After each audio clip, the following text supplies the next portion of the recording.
This is for Melissa Nesbitt, who goes by Gone Stargazing, with dots in between the words, on Instagram, who suggested that I read some Poe.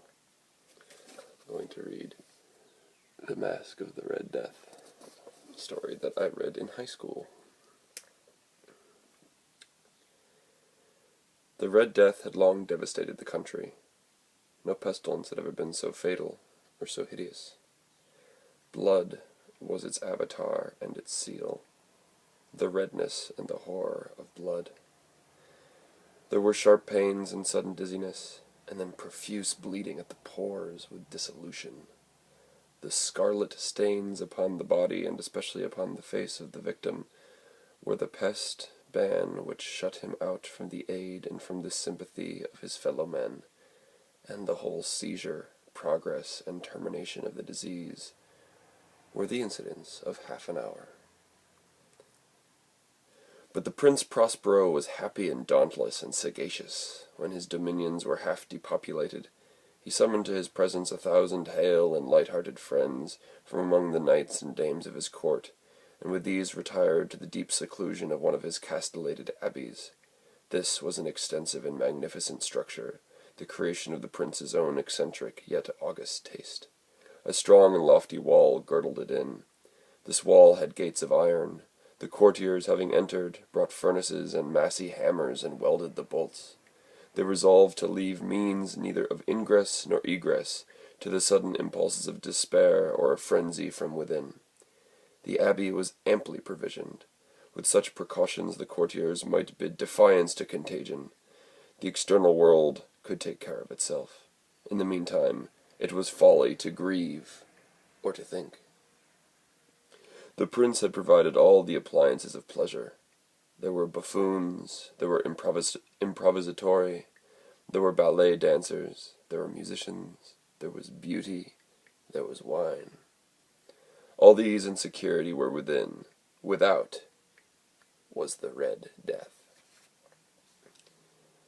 It was toward the close of the 5th or 6th month of his seclusion, and while the pestilence raged most furiously abroad, that the Prince Prospero entertained his 1,000 friends at a masked ball of the most unusual magnificence. It was a voluptuous scene, that masquerade, but first let me tell of the rooms in which it was held. There were 7, an imperial suite. In many palaces, however, such suites form a long and straight vista, while the folding doors slide back nearly to the walls on either hand, so that the view of the whole extent is scarcely impeded. Here the case was very different, as might have been expected from the Duke's love of the bizarre. The apartments were so irregularly disposed that the vision embraced but little more than one at a time. There was a sharp turn at every 20 or 30 yards, and at each turn a novel effect. To the right and left, in the middle of each wall, a tall and narrow Gothic window looked out upon a closed corridor, which pursued the windings of the suite. These windows were of stained glass, whose color varied in accordance with the prevailing hue of the decorations of the chamber into which it opened. That at the eastern extremity was hung, for example, in blue, and vividly blue were its windows. The second chamber was purple in its ornaments and tapestries, and here the panes were purple. The third was green throughout, and so were the casements. The fourth was furnished and lighted with orange, the 5th with white, the 6th with violet. The 7th apartment was closely shrouded in black velvet tapestries that hung all over the ceiling and down the walls, falling in heavy folds upon a carpet of the same material and hue, but in this chamber only the color of the windows failed to correspond with the decorations. The panes here were scarlet, a deep blood color. Now in no one of the 7 apartments was there any lamp or candelabrum. Amid the profusion of golden ornaments that lay scattered to and fro, or dependent from the roof, there was no light of any kind emanating from lamp or candle within the suite of chambers, but in the corridors that followed the suite there stood, opposite to each window, a heavy tripod, bearing a brazier of fire that projected its rays through the tinted glass, and so glaringly illumined the room. and thus were produced a multitude of gaudy and fantastic appearances. But in the western, or black chamber, the effect of the firelight that streamed upon the dark hangings through the blood-tinted panes was ghastly in the extreme, and produced so wild a look upon the countenances of those who entered, that there were few of the company bold enough to set foot within its precincts at all. It was in this apartment also that there stood against the western wall a gigantic clock of ebony. Its pendulum swung to and fro with a dull, heavy, monotonous clang.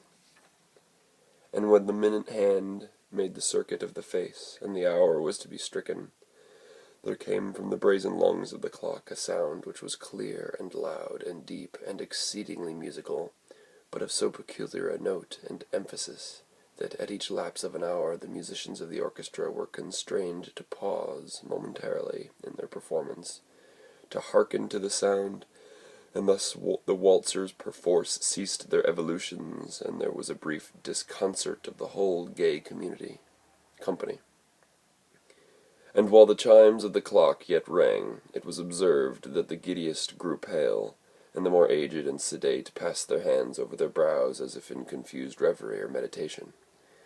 But when the echoes had fully ceased, a light laughter at once pervaded the assembly. The musicians looked at each other and smiled, as if at their own nervousness and folly, and made whispering vows, each to the other, that the next chiming of the clock should produce in them no similar emotion. And then, after the lapse of 60 minutes, which embraced 3,600 seconds of the time that flies, there came yet another chiming of the clock, and then were the same disconcert and tremulousness and meditation as before. But, in spite of these things, it was a gay and magnificent revel. The tastes of the Duke were peculiar. He had a fine eye for colors and effects. He disregarded the decora of mere fashion. His plans were bold and fiery, and his conceptions glowed with barbaric luster. There are some who would have thought him mad. His followers felt that he was not. It was necessary to hear and see and touch him to be sure that he was not. He had directed in great part the movable embellishments of the 7 chambers upon occasion of this great fete. And it was his own guiding taste which had given character to the masqueraders. Be sure they were grotesque. There were much glare and glitter and piquancy and phantasm, much of what has been since seen in Hernani. There were arabesque figures with unsuited limbs and appointments. There were delirious fancies such as the madman fashions. There were much of the beautiful, much of the wanton, much of the bizarre, something of the terrible, and not a little of that which might have excited disgust. To and fro in the 7 chambers there stalked, in fact, a multitude of dreams. And these, the dreams, writhed in and about, taking hue from the rooms, and causing the wild music of the orchestra to seem as the echo of their steps. And anon there strikes the ebony clock, which stands in the hall of the velvet. And then for a moment all is still, and all is silent save the voice of the clock. The dreams are stiff, frozen, as they stand. But the echoes of the chime die away. They have endured but an instant, and a light, half-subdued laughter floats after them as they depart. And now again the music swells, and the dreams live and writhe to and fro more merrily than ever, taking hue from the many-tinted windows through which stream the rays from the tripods. But to the chamber which lies most westwardly of the 7, there are now none of the maskers who venture, for the night is waning away, and there flows a ruddier light through the blood-colored panes, and the blackness of the sable drapery appalls. And to him whose foot falls upon the sable carpet, there comes from the near clock of ebony a muffled peal, more solemnly emphatic than any which reaches their ears, who indulge in the more remote gaieties of the other apartments. But these other apartments were densely crowded, and in them beat feverishly the heart of life, and the revel went whirlingly on, until at length there commenced the sounding of midnight upon the clock. And then the music ceased, as I have told, and the evolutions of the waltzers were quieted, and there was an uneasy cessation of all things as before. But now there were 12 strokes to be sounded by the bell of the clock, and thus it happened. Perhaps that more of thought crept, with more of time, into the meditations of the thoughtful among those who revelled. And thus, too, it happened perhaps that before the last echoes of the last chime had utterly sunk into silence, there were many individuals in the crowd who had found leisure to become aware of the presence of a masked figure, which had arrested the attention of no single individual before. And the rumor of this new presence having spread itself whisperingly around, there arose at length from the whole company a buzz, or murmur, expressive of disapprobation and surprise, then, finally, of terror, of horror, and of disgust. In an assembly of phantasms such as I have painted, it may well be supposed that no ordinary appearance could have excited such sensation. In truth, the masquerade license of the night was nearly unlimited, but the figure in question had out-Heroded Herod, and gone beyond the bounds of even the prince's indefinite decorum. There are chords in the hearts of the most reckless which cannot be touched without emotion, even with the utterly lost to whom life and death are equally jests. There are matters of which no jest can be made. The whole company indeed seemed now deeply to feel that in the costume and bearing of the stranger neither wit nor propriety existed. The figure was tall and gaunt, and shrouded from head to foot in the habiliments of the grave. The mask which concealed the visage was made so nearly to resemble the countenance of a stiffened corpse that the closest scrutiny must have had difficulty in detecting the cheat. And yet all this might have been endured, if not approved, by the mad revellers around. But the mummer had gone so far as to assume the type of the Red Death. His vesture was dabbled in blood, and his broad brow, with all the features of the face, was besprinkled with the scarlet horror.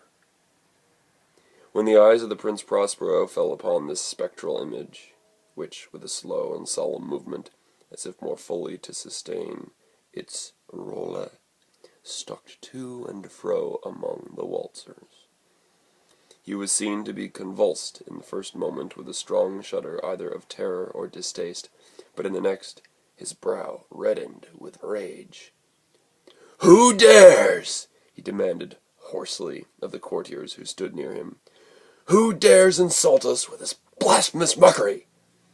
Seize him and unmask him, that we may know whom we have to hang at sunrise from the battlements." It was in the eastern, or blue chamber, in which stood the Prince Prospero as he uttered these words. They rang throughout the 7 rooms, loudly and clearly, for the prince was a bold and robust man, and the music had become hushed at the waving of his hand. It was in the blue room where stood the prince, with a group of pale courtiers by his side. At first, as he spoke, there was a slight rushing movement of this group in the direction of the intruder, who, at the moment, was also near at hand, and now, with deliberate and stately step, made closer approach to the speaker. But from a certain nameless awe with which the mad assumptions of the mummer had inspired the whole party, there were found none who put forth hand to seize him, so that, unimpeded, he passed within a yard of the prince's person. And while the vast assembly, as if with one impulse, shrank from the centers of the rooms to the walls, he made his way uninterruptedly, but with the same solemn and measured step which had distinguished him from the first, through the blue chamber to the purple, through the purple to the green, through the green to the orange, through this again to the white, and even thence to the violet. Ere a decided movement had been made to arrest him, it was then, however, that the Prince Prospero, maddening with rage and the shame of his own momentary cowardice, rushed hurriedly through the 6 chambers, while none followed him on account of a deadly terror that had seized upon all. He bore aloft a drawn dagger, and had approached in rapid impetuosity to within 3 or 4 feet of the retreating figure, when the latter, having attained the extremity of the velvet apartment, turned suddenly and confronted his pursuer. There was a sharp cry, and the dagger dropped gleaming upon the sable carpet, upon which instantly afterward fell prostrate in death the Prince Prospero. Then, summoning the wild courage of despair, a throng of the revelers at once threw themselves into the black apartment, and seizing the mummer, whose tall figure stood erect and motionless within the shadow of the ebony clock, gasped in unutterable horror at finding the grave cerements and corpse-like mask, which they handled with so violent a rudeness, untenanted by any tangible form. And now was acknowledged the presence of the Red Death. He had come like a thief in the night, and one by one dropped the revellers in the blood-bedewed halls of their revel, and died each in the despairing posture of his fall, and the life of the ebony clock went out with that of the last of the gay, and the flames of the tripods expired, and darkness and decay and the Red Death held illimitable dominion over all.